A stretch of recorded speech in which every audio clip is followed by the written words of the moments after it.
José Dirceu, bem-vindo aqui ao Fórum 11:30. Está conseguindo nos ouvir? Estou conseguindo, estou na fila, devo ser vacinado daqui a pouquinho, viu?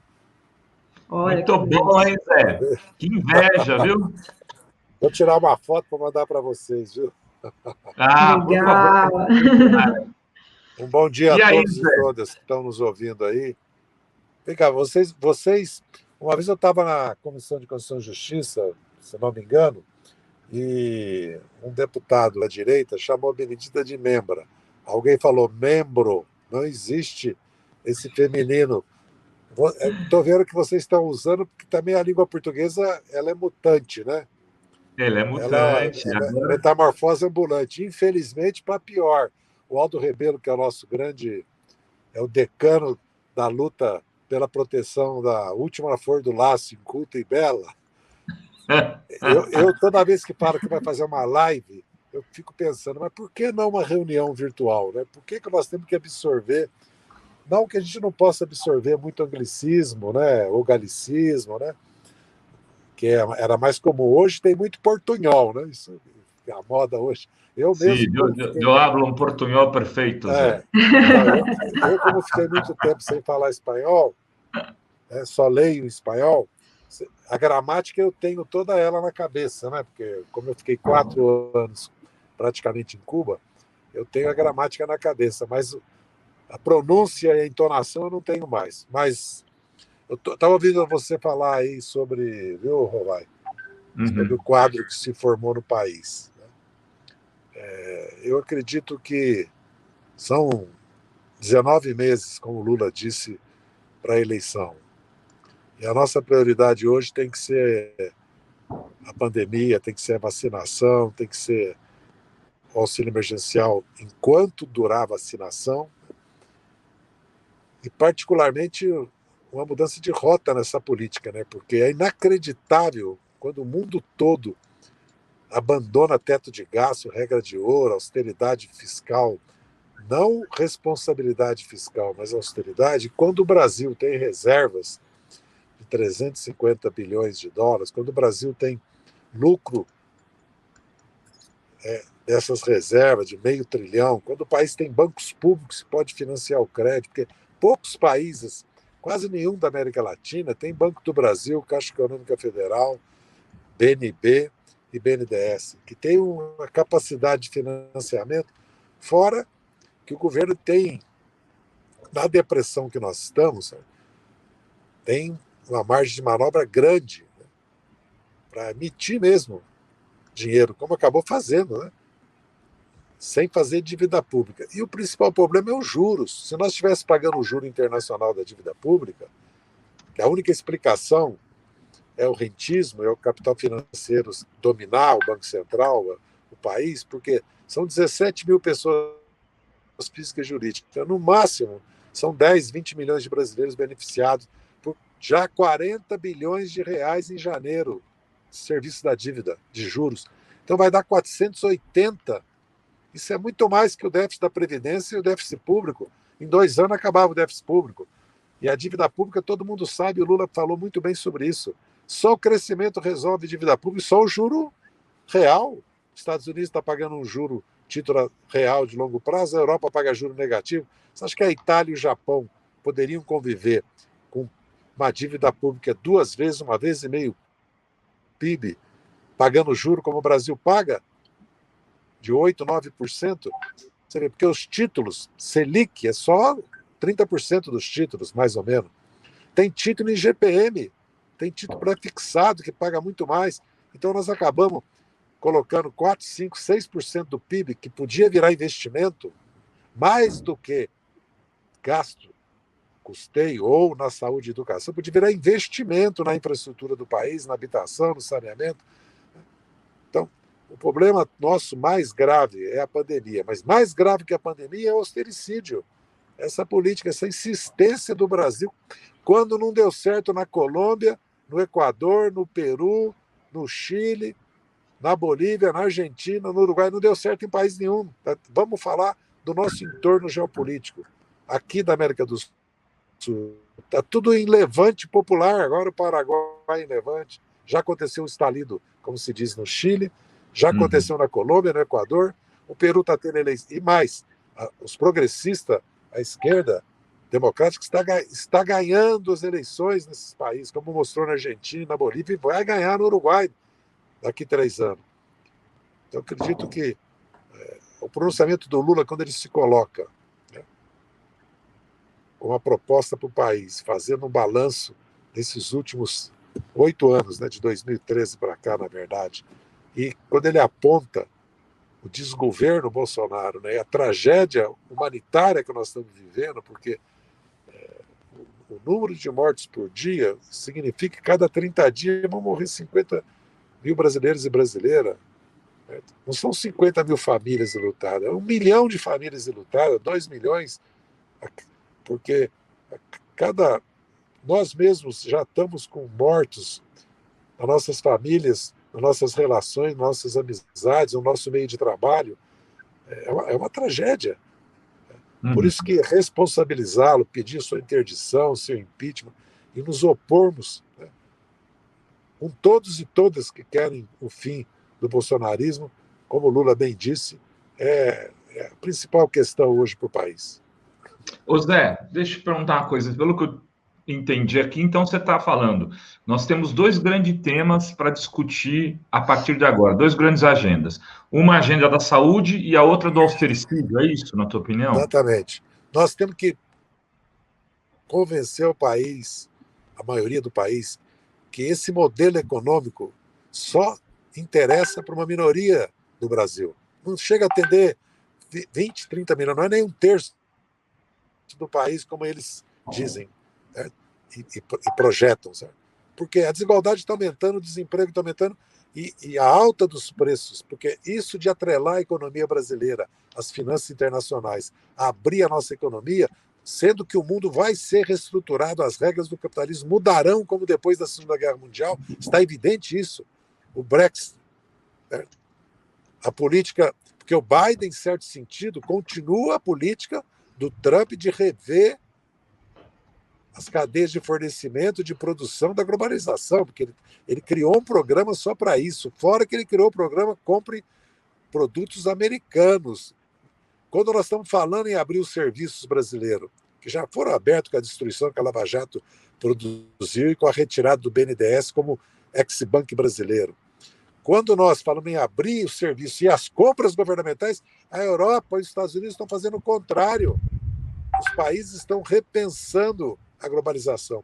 E a crise estrutural que vive a Europa mostra que haverá um novo Bretton Woods, que vamos lembrar que depois de 2 guerras mundiais, né, uma depressão econômica que levou milhões de desempregados, levou pobreza e miséria a centenas de milhões, as guerras destruíram a Europa, a Ásia, destruíram toda a Europa, inclusive a Grã-Bretanha, toda a Rússia, e destruiu o Japão, toda a Indochina, a Malásia, a Tailândia, hoje Mianmar, ex-Birmânia, destruiu a China todinha, praticamente.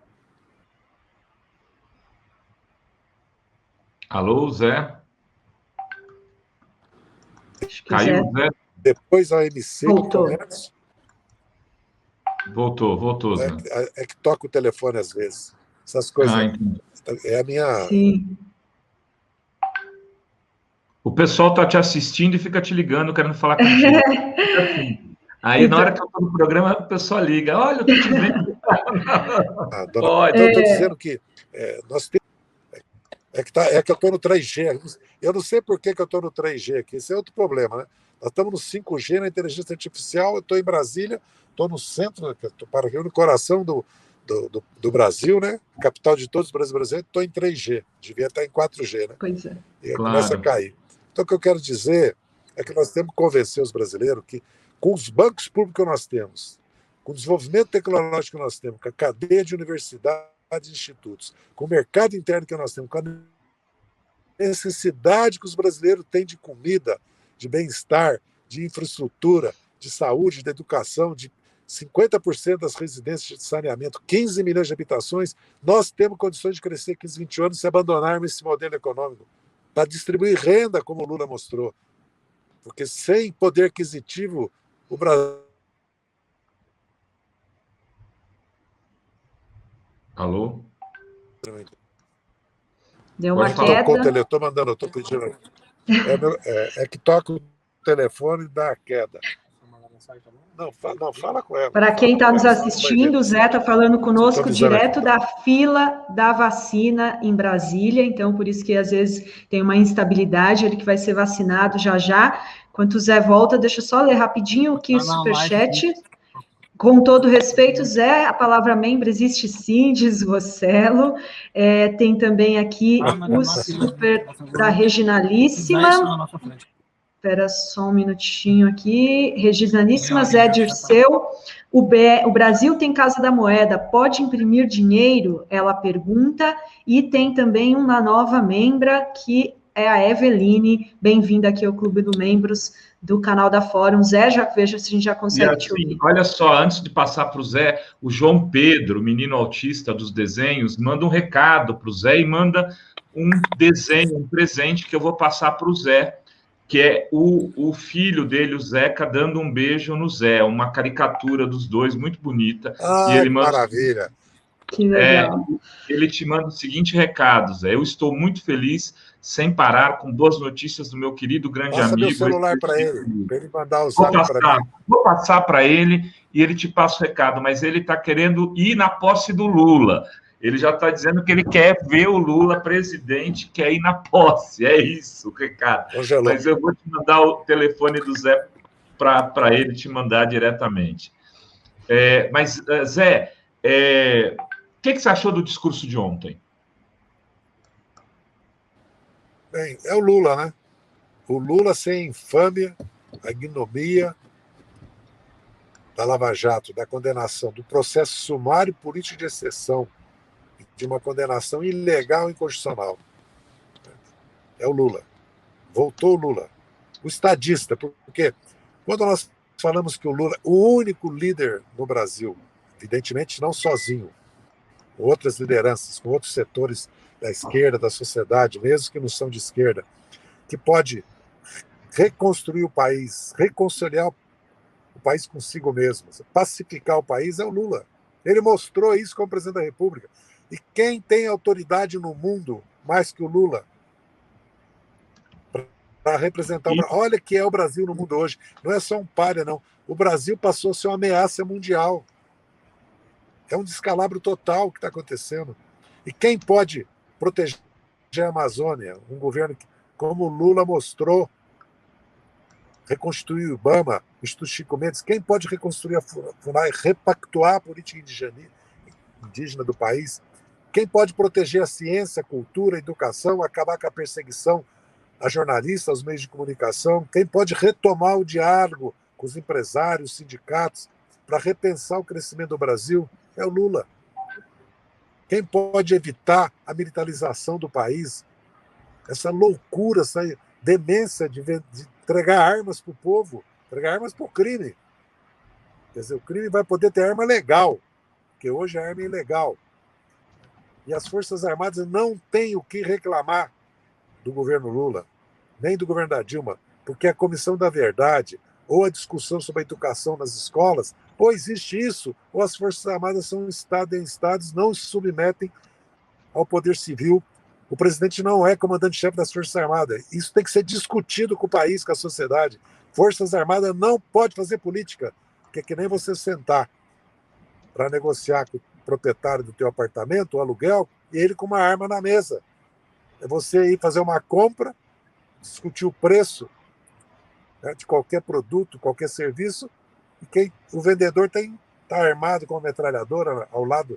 Quer dizer, isso é um absurdo pensar que, na maioria dos países, é alta traição militar participar da política, da opinião política. Militar não pode dar opinião política. Então, não seja militar. Não seja militar. Vá para outra profissão. Quem vai, não quem tem o serviço militar obrigatório, mas quem vai para as Forças Armadas, os 12 mil oficiais da Força Aérea Brasileira, da Marinha do Brasil, do Exército Brasileiro, optaram, aliás, a metade são filhos e netos de militares, e eles não podem reclamar de nada, porque ganharam 43% de aumento, 23% no governo Temer, mais 43%, ajuda de custo, verbo de representação, tem hospitais próprios, escolas próprias, residências, eles têm o que Nenhum brasileiro tem. O Estado lhes dá. Nós pagamos impostos para eles terem isso, para defender a nação, a soberania nacional, e não para fazer política, e não para governar o Brasil, e não para dizer o que nós devemos fazer, não devemos fazer, o legislativo, o executivo, muito menos o judiciário. Então é preciso colocar no lugar, e o Lula pode fazê-lo, sem jogar a sociedade contra os militares, sem diminuir o papel dos militares, a dignidade deles, da carreira, e preparando o Brasil para defender, porque nós somos um dos maiores países mais ricos do mundo, porque não temos inverno, e a nossa natureza, a água, terras aráveis, recursos minerais, nós temos que, a Amazônia, a nossa, o mar, a Amazônia Azul, toda a riqueza que nós temos no nosso mar territorial, o pré-sal, é para defender isso, para defender as fronteiras, que nós temos que ter uma guarda de fronteira. Todos os países continentais têm guarda de fronteira, o Brasil não tem. Não é a Polícia Federal, tem que ter guarda de fronteira. Então, se o país quer se reconciliar, quer sair desse pesadelo que é o Bolsonaro, que eu acho que 70% dos brasileiros já está convencido disso, o Lula pode ser e deve ser quem lidere isso. Não sozinho. O PT não vai fazer isso sozinho, a esquerda não vai fazer sozinho, porque nós sabemos que no parlamento, a sociedade, até pela estrutura de um mínimo de 8, máximo 70, até pelas regras do setor, o sistema eleitoral nosso, as esquerdas não farão maioria. Mas os nacionalistas que defendem a democracia, aqueles que querem uma política de distribuição de renda, de bem-estar social, querem preservar as conquistas dos últimos 70 anos, que são o SUS, como ficou provado agora, a educação pública gratuita, o benefício para assistência continuada, a Previdência, o 13º salário, o FAT, o salário mínimo, querem que cada vez mais a classe trabalhadora tenha participação na renda nacional, tem que se unir. Essa é a questão principal. Fora a defesa da cultura, dos valores democráticos, laicos, né? Acabar com o negacionismo, com o ataque à ciência, aos cientistas, e principalmente fazer uma revolução educacional e tecnológica sem a qual o Brasil não será um país com igualdade de desenvolvimento. Nós estamos atrasados. Nós mal entramos, estamos na metade da automação, já tem robótica, já tem inteligência artificial, está aí o 5G, está aí a internet das coisas, das gentes. Então o Brasil precisa passar 5 anos fazendo uma revolução educacional no país. Mas para isso precisa um governo que distribua a renda. Não pode continuar com 1% da população tendo quase 1/3 da renda nacional e 10% a metade. E os outros 50% não tem nem 25%, e 10% não tem nenhum. Não pode. Tem que ter uma distribuição de renda da propriedade, da riqueza e da renda, uma reforma tributária progressiva. E tem que mudar a estrutura bancária financeira do Brasil. Não pode continuar pagando juro o trabalhador, a família, o pequeno empresário pagando juro, que é um assalto, uma expropriação da renda da classe trabalhadora e da pequena e média empresa no Brasil. Então, quem pode fazer isso, quem pode liderar isso, no meu entendimento, é o Lula. Ele já mostrou isso. Quando ele governou, o Brasil não tinha nenhum dessas chagas que ele tem hoje, desses riscos que ele está correndo hoje com o Bolsonaro, e dessa vergonha que nós passamos a nível mundial, e muito menos esse desprezo pela democracia, desprezo pela ciência, pela cultura, que é insuportável. O país não pode mais conviver com isso, e muito menos com essa tragédia humanitária que ele nos levou ao não vacinar, a não aceitar o isolamento social. Quer dizer, não liderar o país como todos os outros presidentes fizeram, independente da posição política, se é de esquerda e de direita, fizeram isso, largaram tudo de lado para cuidar do povo brasileiro. É isso que o Lula fez no chamamento. Vamos cuidar do povo. Isso é o papel dos governos. Como os governadores, a grande maioria, e os prefeitos estão fazendo, particularmente os governadores do Nordeste que criaram o consórcio, e prefeitos de cidades que estão se dedicando exclusivamente a isso. Ô Zé, eu queria que você fizesse uma análise do cenário eleitoral. Me parece que agora está dado que o Lula é candidato à presidência da República em 2022. Quer dizer, vai ser muito difícil levar esse processo para a primeira instância e julgar o Lula em um prazo de 10, 15 meses. Ele sendo candidato, uma pesquisa que saiu hoje já dá ele empatado no primeiro turno com o o Bolsonaro, sendo que a pesquisa foi feita antes do Jornal Nacional de ontem, antes do discurso dele, e dá ele no segundo turno com 8 pontos de vantagem no Bolsonaro. A minha pergunta para ti, você é um bom analista político, eu quero saber se você acha que a eleição já está polarizada, que já é uma eleição de Lula versus Bolsonaro, ou se você considera que ainda tem muita água para correr embaixo dessa ponte, que o centro tem capacidade de articular uma candidatura à la Fernando Henrique, assim, inventar e criar uma pessoa que chegue e construa aí consiga reaglutinar essa fatia do eleitorado. Veja bem, a eleição de 18, não a de 20, que a de 20 nós tivemos 25 milhões de votos, e a direita liberal e o centrão tiveram 45, e o bolsonarismo, ou a dissidência, a extrema-direita bolsonarista, mais dissidente dele, teve 10 milhões. Mas o Fernando Haddad teve 37 milhões de votos e 45. O bloco social, político eleitoral da centro-esquerda pode ir para o segundo turno. Agora, separados, Ciro, Boulos, Lula, Flávio Dino, Lula ou Haddad, nós corremos o risco porque o centro já existe, porque o centro, a centro-direita, teve sempre 35%, 40% de voto. Teve só 15% agora nessa eleição. Na verdade, o Alckmin, que é o grande, perdeu quase 30% de voto, porque ele teve só 4,5%, mas se você puser o Amoedo e o Meirelles, vai chegar a 13%, 14%. Esse eleitorado já foi para o centro democrático, liberal, né? Liberal na economia, mas anti-bolsonarista. Já está. Só um minuto que eu tenho que... Bom dia. Bom dia. Zé, fica à vontade. Toma sua vacina aí e a gente vai continuando aqui. Fica tranquilo. Para quem está nos acompanhando, então, Zé Dirceu, direto da vacinação lá, está tomando a sua vacina, já retorna conosco. Grande momento, né? Tomando a vacina, né, Rovai? Que maravilha, né? Olha, quem assiste a Fórum vê momentos históricos. Estava assistindo o Zé Dirceu tomar vacina, ele vai voltar, terminada a vacina, ele já está, acho que está a postos. Deixa eu ver. Eu estou fazendo o cadastro.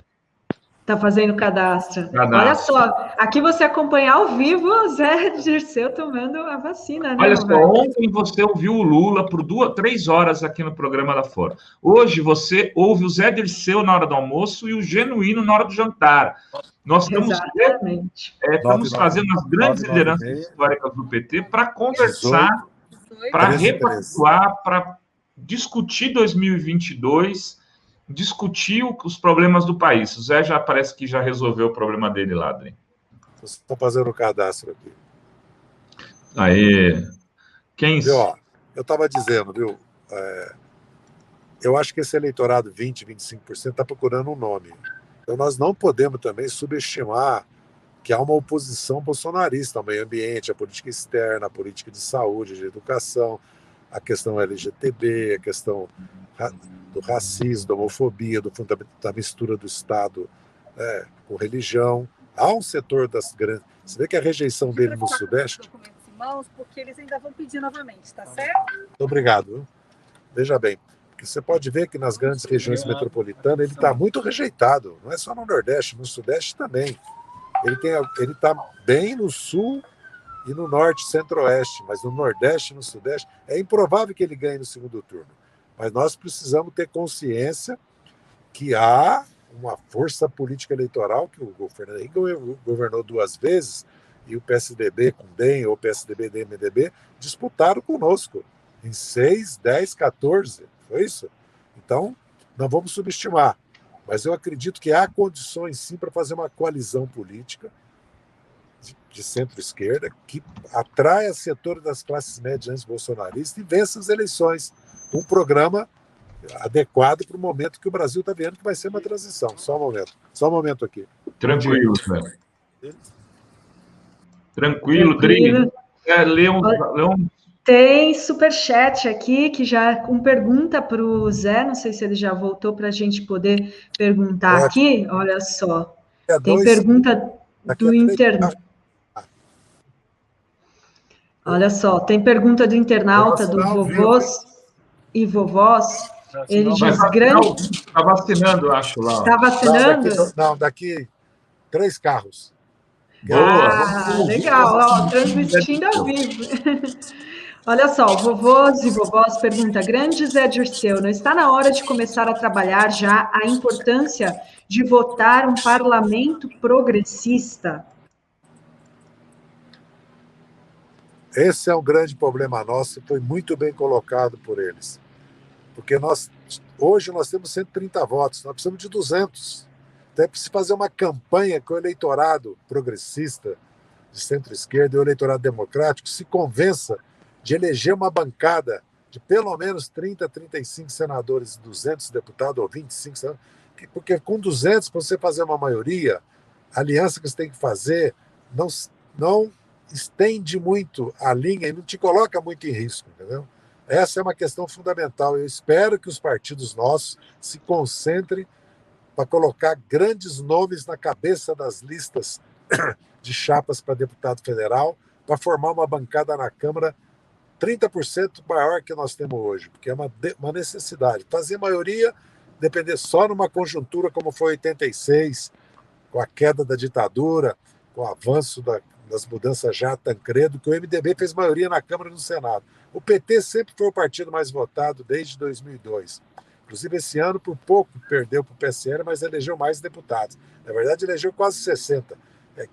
É que não deram posse para 4 por razões muito políticas menos eleitorais, deputados nossos, né?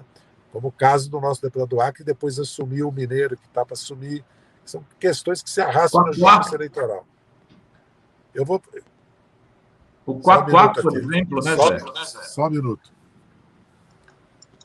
Quantos faltam? Faltam 2, né? 2. Faltam só 2 aqui para mim. Mas basicamente isso, eu concordo totalmente com essa questão, e que acredito que o PT já está mapeando essa questão, porque também os partidos foram submetidos a um estresse violento esses anos, né? A campanha para o golpe. Campanha para o golpe. Depois... Você acha que vai ter que ser uma frente mais de esquerda para disputar essa eleição? Ou vai ter que repetir a fórmula do Zé de Alencar? Quem me dera e quem nos dera que o Brasil pudesse apresentar o Lula como candidato. Bom dia. Bom dia. Qual é o nome do senhor? José Dirceu. José Dirceu. Tudo bem? Hoje é primeiro ou segundo? É primeira. Olha só, Zé vacinando aqui. Ao vivo, transmitindo a vacina. Vivo. Coronavac. Coronavac? Vai de vacina. Muito bom. Vacina do Butantan, Bantantan, como é Bumbum Tantan? Bumbum Tantan. Que maravilha, grande momento, né? Bumbum Tantan. Já vou lá, já. Vai lá, Zé. A gente já volta aqui com o Zé, né, Rovai? Deixa ele tranquilinho tomar a vacina. Tem já a galera parabenizando. Viva o SUS, né? Viva o SUS. E, Rovai. Pode falar, Adri. Tem aqui vários comentários e tem o Rubinho Giaquinto falando sobre a participação popular. Sem a participação popular, o discurso do Lula vai ficar só na história. Pergunta aqui do nosso Rubinho, que estará no Fórum Sindical com Genuíno. E vamos ver se o Zé já vacinou? Vacinado, Zé? Está vacinando. Vacinar agora. Olha só. Aí, ó, ao vivo, o Zé Dirceu vacinando aqui. Obrigado. Imagina, aumenta a imagem do Zé, o pessoal está pedindo. Mas aí tem que agendar os dias antes para conseguir o aumenta a imagem do Zé. Todo mundo quer. Viva o SUS! Viva o fora SUS! Bolsonaro! Fora Bolsonaro! Fora Bolsonaro! Prontinho! Viva o SUS! Aê, Zé Dirceu vacinado! Muito bom! Viva o SUS! A alegria das enfermeiras aqui, ó. Tudo anti-Bolsonaro. Olha só a diferença, a alegria das enfermeiras. O grito de guerra aqui é fora Bolsonaro. Todo mundo gritando, as enfermeiras, os técnicos. É o Brasil gritando, chega. Muito obrigado. Bom dia. Viva o SUS! Olha só, É o gente. SUS, viu? Aqui o Quem Brasil diria, precisa, hein, viu? Zé? Quem diria, hein, Zé? Como assim essa terra plana capota, hein, meu irmão? Exatamente. Isso aqui é uma grande alegria para mim ser bem recebido aqui, ser aplaudido, ser cumprimentado por todos os técnicos e enfermeiros, viu? Eu não estou muito discreto aqui, mas bastou falar meu nome e correu aqui a notícia que eu estava aqui para ser vacinado entre os funcionários, viu? Eu não falei nada, não divulguei que eu vim aqui hoje. Fico muito feliz. Muito Você bom, vê se é Zé, o muito sinal dos bom. tempos, viu? O Brasil vai se levantar contra o Bolsonaro, viu? O A fio da gente fica história do muito Brasil feliz por não é o você. Bolsonaro, viu? O fio da história do Brasil não é o Bolsonaro. Pode ter certeza disso. Concordo plenamente com você. Concordo plenamente. Eu escrevi um texto que eu vou ler depois que você sair daqui hoje, no final do programa, no dia 5 de abril de 2018, falando do retorno épico do Lula. Eu dizia que aquele julgamento do STF que levaria ele à prisão, foi antes da prisão, mas foi no dia que ele vai para São Bernardo. Eu escrevi de manhã, ele foi à noite, aí ele dorme lá, fica até de sexta a domingo. Foi naquela sexta-feira, dia 5, e eu escrevo que o final dessa saga, dessa história, não seria daquele jeito, que ia ter o retorno, como em todo final épico, né? O herói épico. E eu fico muito feliz que também isso esteja acontecendo com vocês. Eu queria dar meu depoimento aqui, né? Que passou por grandes provações, né? E sempre foi um guerreiro da luta política desse país. E está dando aula ainda de história política, de discussão do país, enfim. Aí você estava falando da eleição de 2022 e estava dizendo Vivendo e exatamente. aprendendo. É. Eu sou um eterno caminhante pelo Brasil e um eterno estudante. E agora mesmo eu lancei meu livro em 22 capitais, só não fui no norte porque precisava de avião e tinha chuva já. E depois comecei a visitar 5, 10 cidades médias e grandes por cada estado. Parei, aliás, vai fazer dia 14 agora, um ano que eu estava em Recife e voltei para Brasília e parei a viagem pela Paraíba, Rio Grande do Norte, Ceará, Maranhão e Pará que eu ia fazer. Depois eu ia fazer Paraná, Santa Catarina e Rio Grande do Sul.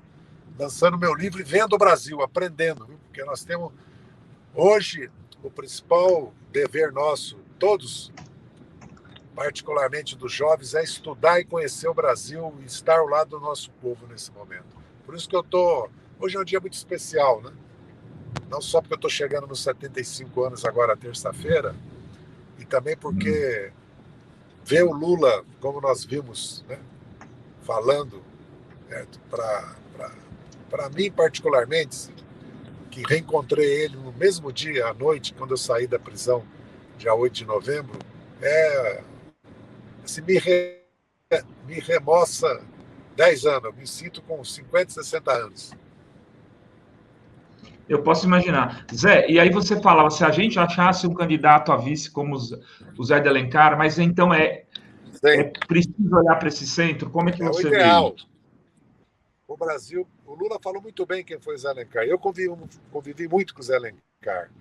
E ele foi de uma solidariedade comigo, depois que eu saí do governo, todos os anos, sempre me procurando, sempre sendo solidário, me recebendo, sempre indo em todos os meus aniversários. Ele fazia questão de, inclusive quando ele estava, e até a dona Marisa, sua esposa, ralhou conosco, né? Que ele fez questão de ir, tinha acabado de sair de uma cirurgia, tudo, ele fez questão de ir no local que nós estamos fazendo aqui em Brasília, meu aniversário, para estar presente. E ele, a visão política do Brasil que ele tinha, o conhecimento que ele tinha do país, a lealdade com o Lula e a capacidade política dele, foi uma dupla que eu acho que o Brasil nunca viu, isso é verdade, nunca viu. Então eu espero que nós sejamos capazes de construir uma chapa, certo? Nós temos outras opções também, e foi bom que o Rubinho tenha entrado aí, porque nós temos que pensar na juventude, principalmente das quebradas, né? Nós temos que pensar nos jovens e nas jovens brasileiras, particularmente os negros e negras, que hoje sofrem o desemprego, né?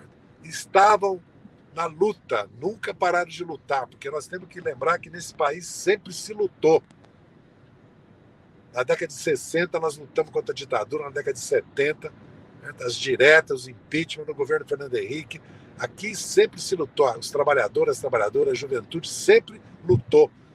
Mesmo na ditadura militar, ela já perdeu a eleição em 65, depois perdeu em 74, e de 66 a 68 houve luta nesse país, estudantes, jornalistas, intelectuais, artistas, classe média progressista. Depois, na década de 70, a reconstrução da UNA, a luta contra a caristia, as grandes greves, os grandes movimentos pela anistia, pela Constituinte. Quer dizer, esse é um país onde se luta. E hoje a juventude nas quebradas, com a cultura, às vezes, né, mas também com a luta, está provando isso. E basta ver a eleição de centenas de jovens vereadores e vereadoras por todo o Brasil. Negros e negras, LGTB, né, e muito atuantes nos bairros, nas comunidades. Então, eu estou muito otimista com relação a isso, mas nós precisamos realmente virar os partidos políticos, né, para os bairros, virar para o digital, sabe? E virar para o futuro. Muito importante o legado que nós fizemos no passado, já que já é passado, né? Particularmente para quem tem 25, 35 anos, é muito passado. Mas nós temos que pensar o novo Brasil. Esse Brasil que eu falei. Nós não podemos continuar convivendo com agricultura predatória, com agrotóxico, com consumismo, sabe? Com a questão ambiental sendo desprezada. Nós temos que pensar como é que vai ser o novo mundo do trabalho, como é que vão ser as novas... Essas cidades que nós temos todas, nós temos que fazer uma revolução nessas cidades, onde a terra também é altamente concentrada, especulação, e jogando cada vez mais os trabalhadores para péssimas condições de vida, transporte péssimo. Então nós temos que ter... E essa questão da revolução científico-tecnológica, nós temos que pensar um novo Brasil, não é retomar o crescimento econômico nas mesmas bases do passado. Não dá para continuar assim. Porque tem a questão ambiental e tem a questão da desigualdade, que é a mais grave, inclusive da mulher, a desigualdade dos negros, das negras, da juventude. Então nós temos que repensar que tipo de crescimento que nós queremos, que tipo de país nós queremos construir, que tipo de solidariedade social, de igualdade. Ou nós vamos cair cada vez mais na violência, no individualismo, no consumismo, no desprezo pela natureza, no desprezo pelo próximo, no preconceito, no racismo. É isso que nós queremos para o Brasil? Não. Então eu acredito que nós temos que nos apresentar também pensando nos que hoje, certo, estão na pobreza, no desemprego, na desigualdade e na juventude brasileira. Muito bom. Dri, tem alguma pergunta do chat? Tem vários superchats, tem Guilherme Amorim dizendo: Zé Roberto Jefferson está fazendo política ativamente, quando você volta? O chat está emocionado aqui, ficou emocionado com a vacinação, todo mundo gritando aqui, viva o SUS, arrepiado. Tem aqui o Carlos: você tem que fazer um recorte dessa vacinação, vamos fazer, recortar o momento. Já pediu o recorte. Mim depois, legal. Já vou dar uma matéria, Zé Dirceu é aplaudido na hora da vacinação. Exatamente. Veja, vai sair no site, daqui a pouquinho eu te mando, Zé. E tem, olha só, Valéria... foi mais aplaudido que eu, viu? Tem que falar isso, mas o SUS foi mais aplaudido que ele, fora Bolsonaro. Fora Bolsonaro, né? Olha só, Valéria, bem-vinda aqui ao Clube de Membros. Eu fiquei em terceiro lugar aí, viu? Mas, pô, já tá bom demais, rapaz. E tem ainda, vai aqui vários... Espera só um minutinho. Nelson Alves, tem muitos superchats aqui. Bem legal que a galera colaborando. Parabéns, Zé, grande estrategista do PT e da esquerda brasileira. O Brasil precisa de você, querido. Obrigada, Nelson. Tem ainda aqui. Eu sou soldado agora, estou na trincheira. Um beijo para o Emerson, obrigada pelo superchat. Cibele Simão, do Coletivo Santos Progressista, um beijo. O povo na rua pode derrubar Bolsonaro? A fome tem pressa. Grande Zé Dirceu, obrigada. A Flávia Moraes diz também aqui, muito agradecida ao Zé Dirceu quando ele esteve aqui em BH, não conseguiu o autógrafo no livro. É um livro de história do Brasil. Então, eu queria que você respondesse a pergunta da Cibele, se o povo na rua pode derrubar Bolsonaro. No seu último artigo, você fala da necessidade de interdição do Bolsonaro. Ainda dá tempo de interditá-lo, de ter impeachment, alguma coisa, ou a gente tem que esperar 2022 para derrotá-lo nas urnas? Nós temos que lutar. Nós temos que colocar na ordem do dia a interdição, o impeachment. Nós temos que denunciar a sua política genocida. Nós temos que combatê-lo. Se vamos conseguir ou não, só a luta dirá. Mas nós temos que fazê-lo.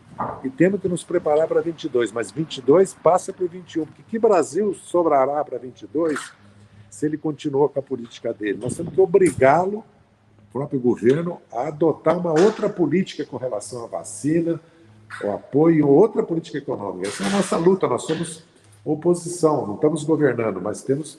Veja como ele mudou já. Ele está se dobrando ao sentimento nacional, que quer vacina, quer apoio emergencial já, com auxílio, e quer que ele pare com esse negacionismo. Porque ele sofre mesmo o risco de sofrer, de ser processado no Tribunal Internacional e receber sanções mundiais, o que nós não queremos, até porque não concordamos muitas vezes com essa política de sanções, de bloqueios, de intervenção externa. Mas o Brasil não pode continuar assim. Então, acho que essa questão nós temos que estar com essa bandeira erguida, mas nós temos que também construir 22. Nós temos que combater em duas frentes. Na frente da denúncia do governo, da interdição, do impeachment, e na frente de construir uma aliança política. Muito bom. Tá no elevador aí, né, Zé? Se cair... Estou em casa. Chegou? Em casa. Então, que legal. Dá para a gente fazer mais uns 10 minutinhos aqui. Estou aqui vacinadinho. Bastidores da vai vida virar do jacaré. Será que eu vou virar jacaré? Não é?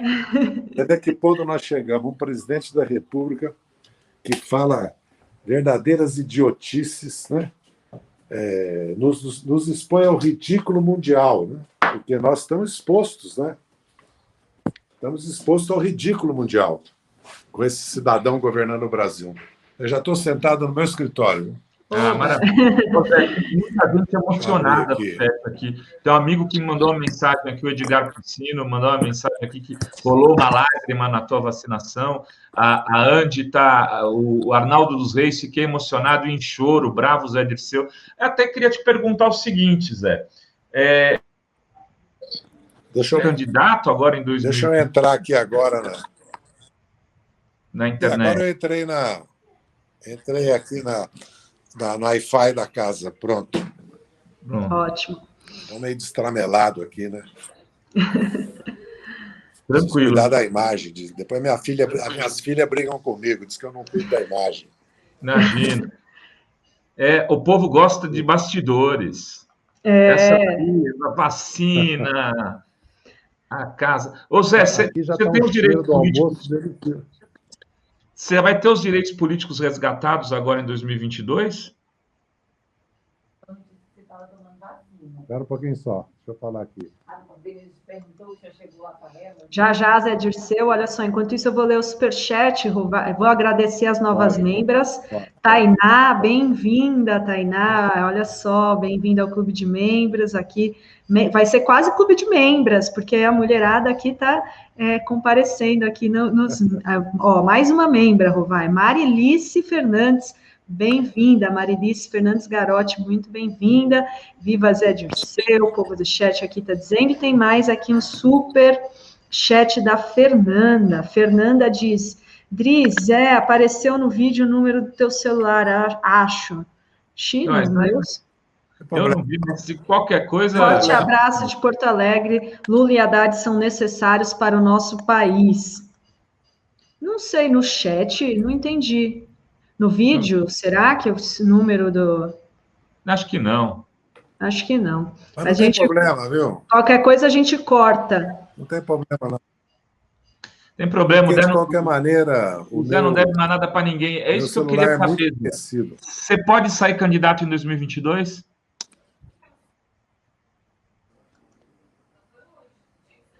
Alô? Alô, tá me ouvindo? Agora tô. É que tá... Não sei por que tá dando muita interferência aqui. Deixa eu ver se eu passo para o computador. Já recebi o desenho aqui já, viu? Que legal. Legal. Já recebi. Então, João, obrigado. Depois aí. Eu vou falar.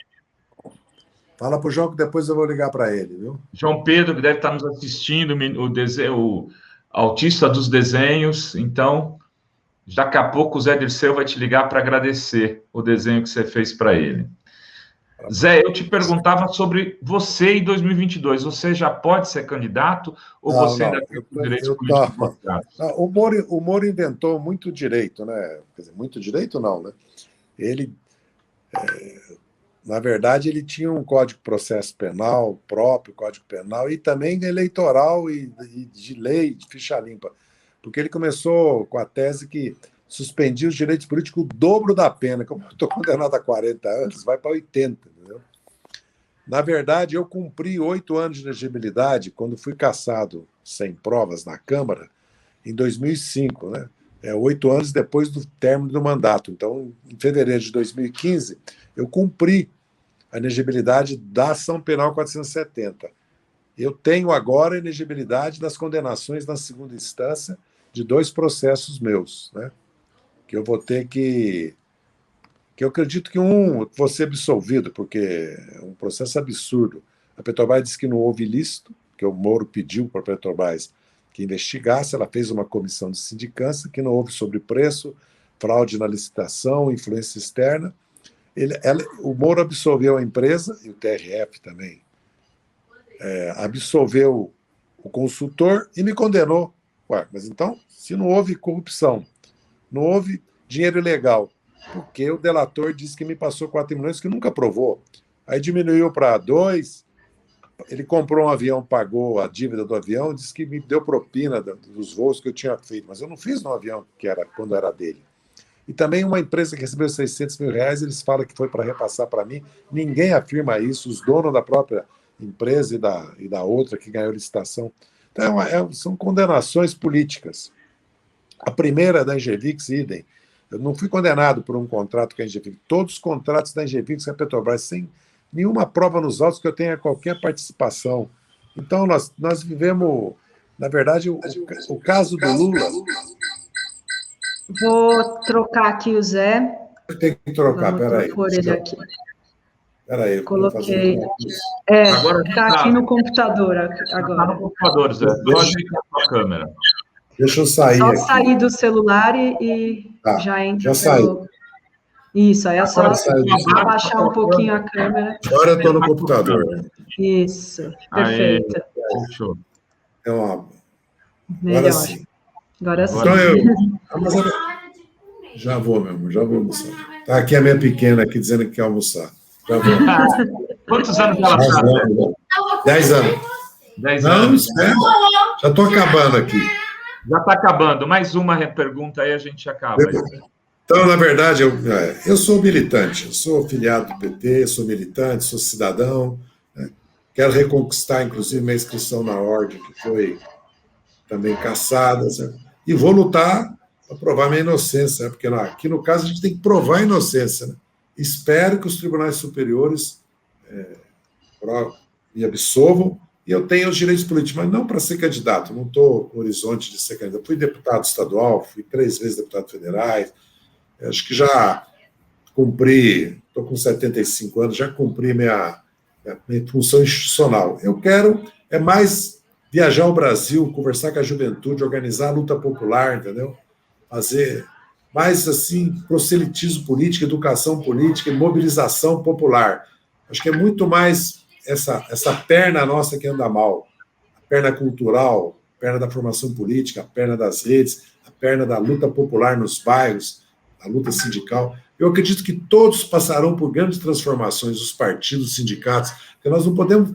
Nós estamos um pouco no século nem 20 em matéria de comunicação. Vocês sabem disso, vocês que trabalham E muito importante o autofinanciamento, isso que vocês fazem, recebendo aí no chat o apoio, porque os partidos políticos hoje dependem do fundo eleitoral e partidário. Olha a tragédia do movimento sindical, porque dependia do imposto sindical. Então, nós temos que digitalizar 1 milhão, 2 milhões de filiados, que se cada um der R$100 por ano, são 100, 200 milhões. Nós temos que democratizar de tal forma a arrecadação dos partidos e ter como instrumento de formação, mobilização, debate, de democracia, de tomar decisão, porque daqui a 2 anos já vai se fazer a experiência do voto pelo celular, voto pelo computador. Então, nós estamos caminhando para uma era, e os partidos políticos, os sindicatos, os movimentos, alguns já avançaram, e há um esforço grande no PT nesse sentido, agora, essa gestão da nossa presidente Gleice, e a equipe que está trabalhando lá com o Tato, certo? Há um grande esforço no partido de saltar para 500 mil de filiados digitalizados, que muda completamente a luta política no país. Como mudou, está mudando a mídia, né? Hoje, nós nos impomos no bloqueio, na censura dos grandes meios de comunicação, pelo esforço do fórum, de tantas outras, né? 247, o GGN, o Diagos do Sul, tantos que tem, DCM, né? Todo esse esforço que tem sido, posso deixar de citar algum, que vem de uma longa luta, né, por nós, porque no Brasil são 7 famílias, né, que controlam as comunicações, né? Mas como os jornais impressos, as revistas impressas estão decaindo, e a audiência da televisão aberta também, porque nós temos streaming hoje, esse esforço que vocês fazem aí no fórum, né, é o que nós precisamos nos partidos, nos sindicatos, né? E tá presente na luta. Não basta a luta institucional, a participação em governos, governar, fazer luta institucional, o parlamento, tudo isso é importantíssimo, mas sem o povo organizado acaba como acabou. Faltou povo para defender o mandato da Dilma e faltou povo para impedir a pressão do Lula, ou não é verdade? Mesmo que tivesse apoio assim, social, eleitoral, mas não tivemos na mobilização. Então, acho que a esquerda também tem que se reinventar e está se reinventando, na minha opinião. José. É isso, eu tenho que parar. Vamos terminar encerrado aí por ordem da comandante filha. É hora de um abraço, viu?